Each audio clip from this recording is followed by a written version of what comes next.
What's up guys, it's me Jeremy, and today I'm going to teach you guys how to play Hearthstone. Hopefully this should also help you guys watch the game too.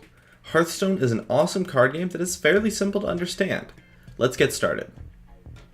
So Hearthstone is a card game where the goal is to kill your opponent's hero. Each hero has 30 life, and once it gets to 0 or below, they die and the opposing player wins the game.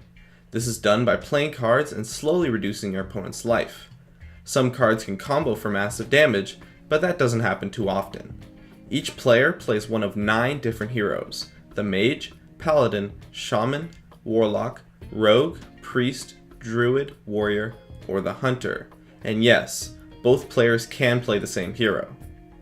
So Hearthstone uses a mana-based system. Each player starts with 0 mana crystals and gains 1 each turn, including on the first turn, so you'll have 1 mana crystal on your first turn. The mana crystals cap at a maximum of 10. You use these mana crystals to play cards, and your mana restores to full each turn. Each card costs a certain amount of mana, which can be seen in the top left of a card. There are ways to gain mana, but usually you can only use the mana crystals that you gain normally. In Hearthstone, there are 3 basic types of cards: creatures, weapons, and spells. Creatures have a certain amount of attack, represented by the sword on the bottom left corner, and a certain amount of health, shown by the droplet on the bottom right corner. Creatures can attack other creatures or the enemy hero, but they must wait a turn after being played before attacking. When someone does battle with a creature, they deal their damage in addition to receiving the damage that the creature they attacked does. For example, if my creature has 5 health and 5 damage, and my opponent's creature has 5 health and 9 damage, if one creature attacks the other, both creatures would die since they both take 5 damage, and then they would be removed from the field. Creatures remain on the field in the main area that you see until their health is reduced to 0 or below. You can play up to 10 creatures on your side of the field. Creatures often have some abilities, of which I will go over later. Heroes cannot normally attack unless you equip a type of card called a weapon. Weapons have an attack value and a durability value, shown in the left and right corners respectively. Every time a hero attacks with a weapon, it loses 1 durability. Now, spells are a little bit simpler. They simply just enact the effect they say on the card. They range from effects such as dealing damage, to healing, to summoning creatures, to all sorts of various abilities. In addition to these cards, each hero has a unique class ability. These abilities always cost 2 mana crystals, and they all do very different things. It's very comparable to somewhat of a mini spell.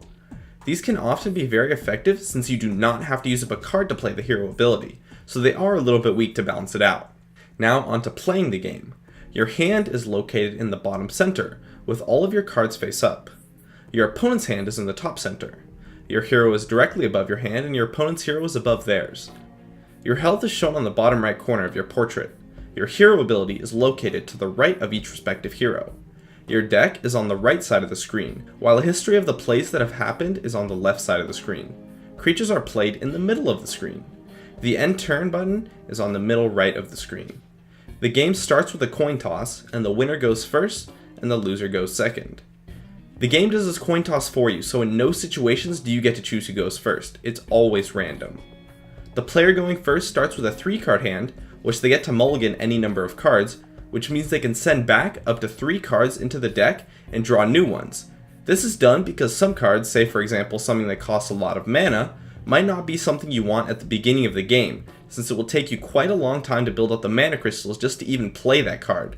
The player that goes second gains an extra card, so they get to mulligan 4 cards. In addition, after both players mulligan, they get a spell card called the Coin, which costs 0 mana to play and gives you 1 mana crystal for only the turn that you play it on. This is because the player that goes first will always be 1 mana crystal ahead, and that is a huge advantage. In addition, all the creatures will be able to attack before the second player. However, this difference of 2 cards is definitely enough to balance out the advantage, and can sometimes even be better. So, when it is your turn, you start by drawing 1 card, and then you can use your mana to play cards, attack with your creatures, or use your hero ability. These things can be executed in any order, but often the order you play things in matters a lot.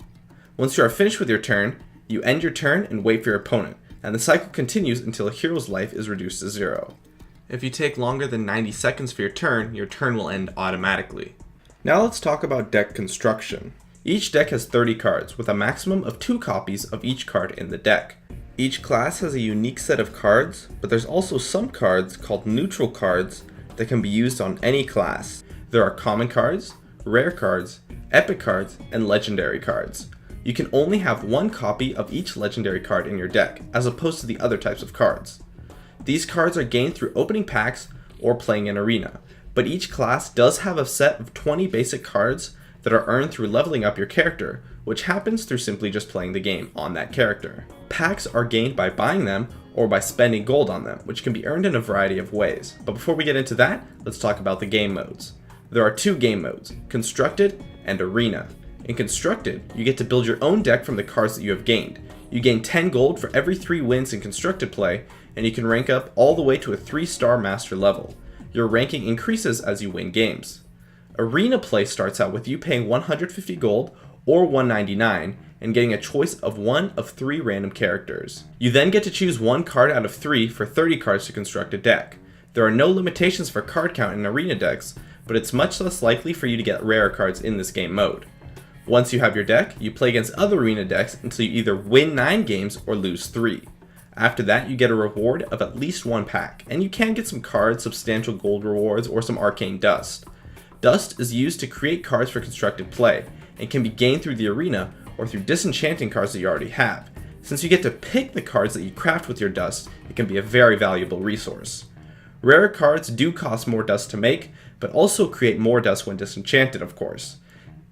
It takes 7 wins to guarantee a refund for your arena entry, and anything more than that will likely give you a significant gold profit. Gaining 9 wins is relatively difficult, so it definitely takes a skilled player. You can also earn gold through quests. At the beginning, quests will give you 100 gold, but as you progress through the game, quests will begin to give you 40 gold. You get 1 quest per day and can have a maximum of 3 quests at a time that are active. There's also a practice mode where you can play against AI opponents, but I would strongly advise against it since they'll teach you to do things that aren't really very good ideas, and thus are a very poor source to learn from. Now let's talk about a little bit more advanced concept, creature abilities. Creatures have a ton of varying abilities, so let's just jump right into them and go through the list. The first is a battle cry. This is an ability that happens right when the creature is played. Next is charge. This means the creature can attack on the turn it was played, without having to wait. After that is the choose one ability. This means that you get to choose which ability occurs when that card is played. And then there's the combo. A combo ability activates if you play at least 1 card before you play the combo card. This does not work with hero abilities.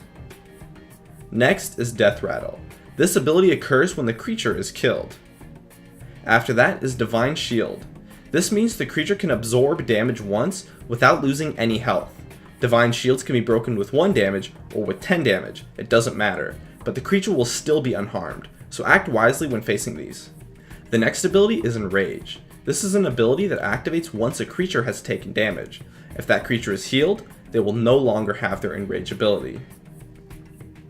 The next ability is freeze. This allows you to freeze an enemy character, meaning a creature or their hero, and then that creature cannot attack the next turn. The next ability is overload.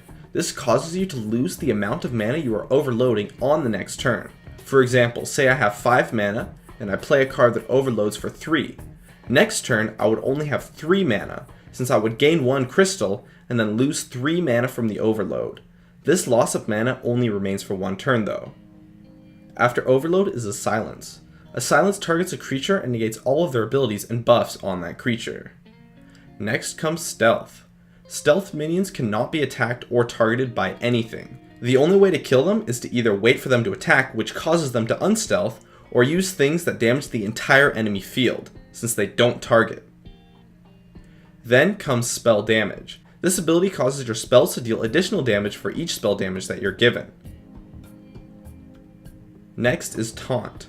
A creature with taunt must be attacked before any other characters on your side of the field that do not have taunt can be attacked. Taunt effectively protects your field, and as such is a very powerful ability. After that comes transform. This changes whatever you target into something else, often much weaker than what there originally was. There are also secret cards. These cards are hidden from your opponent, until their effects are activated. There is also the summon ability. This causes the creature that it lists to be summoned to your side of the field, or to your opponents if it says so. There is also armor. Armor can only be given to heroes, and it absorbs 1 point of damage for every 1 point of armor that you have.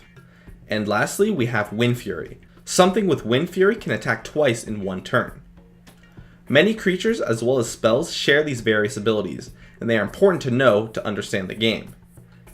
And that just about covers everything. Hopefully you learned a thing or two about playing, or at the very least watching Hearthstone, and good luck to those waiting on beta keys. That is it for my guide on how to play Hearthstone. I'd love if you could support me with a like, and please subscribe for some more awesome content in the future.